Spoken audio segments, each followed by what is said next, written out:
I want to say a few words about the events unfolding in the world today. We are closely watching what is happening in Yemen and elsewhere, and we certainly hope and expect that there will be steps taken to avoid violence and prevent the escalation of protests into violence. I also want to take a moment to address the video circulating on the internet that has led to these protests in a number of countries. Let me state very clearly, and I hope it is obvious, that the United States government had absolutely nothing to do with this video. We absolutely reject its content and message. America's commitment to religious tolerance goes back to the very beginning of our nation. And as you know, we are home to people of all religions, many of whom came to this country seeking the right to exercise their own religion, including, of course, millions of Muslims. And we have the greatest respect for people of faith. To us, to me personally, this video is disgusting and reprehensible. It appears to have a deeply cynical purpose to denigrate a great religion and to provoke rage. But as I said yesterday, there is no justification, none at all, for responding to this video with violence.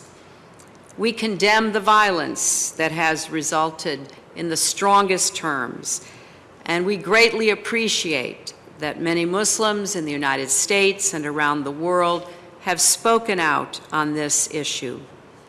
Violence, we believe, has no place in religion and is no way to honor religion.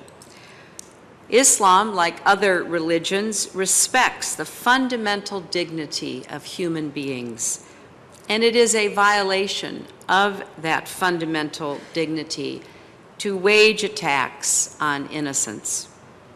As long as there are those who are willing to shed blood and take innocent life in the name of religion, the name of God, the world will never know a true and lasting peace. It is especially wrong for violence to be directed against diplomatic missions. These are places whose very purpose is peaceful, to promote better understanding across countries and cultures. All governments have a responsibility to protect those spaces and people, because to attack an embassy is to attack the idea that we can work together to build understanding and a better future. Now, I know it is hard for some people to understand why the United States cannot or does not just prevent these kinds of reprehensible videos from ever seeing the light of day.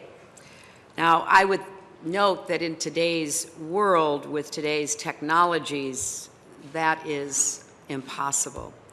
But even if it were possible, our country does have a long tradition of free expression, which is enshrined in our Constitution and our law.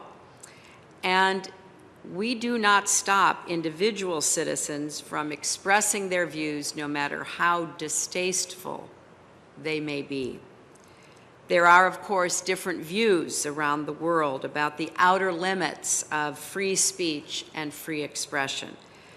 But there should be no debate about the simple proposition that violence in response to speech is not acceptable. We all, whether we are leaders in government, leaders in civil society, or religious leaders, must draw the line at violence. And any responsible leader should be standing up now and drawing that line.